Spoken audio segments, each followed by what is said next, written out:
L'histoire de Delphine Tête Noire, alias Sako, c'est celle d'une renaissance. Arrivée en Nouvelle-Calédonie en 2006, la jeune femme travaille d'abord comme assistante sociale, spécialisée en protection de l'enfance, puis change une première fois de vie en devenant sophrologue.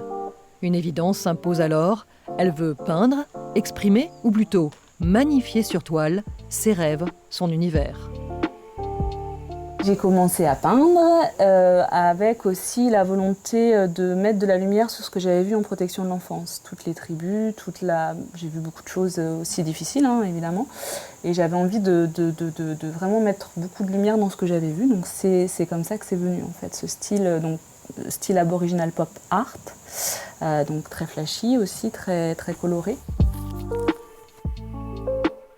Grande voyageuse, Ako puise son inspiration dans le pop art et le street art des sociétés modernes, mais aussi dans les arts traditionnels des peuples du Pacifique. Sous des aspects joyeux, voire naïfs, ces toiles sont empreintes de spiritualité.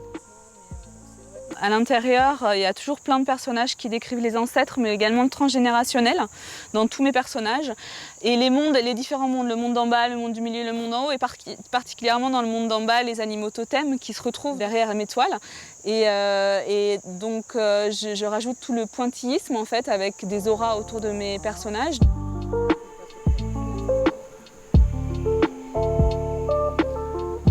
Ça me passionne de retrouver la base, de retrouver des façons de voir le monde d'une façon chamanique aussi, animiste, tous ces côtés-là aussi où les entités sont présentes dans tout et partout et tout le sens qu'on y met derrière et c'est ça qui me passionne.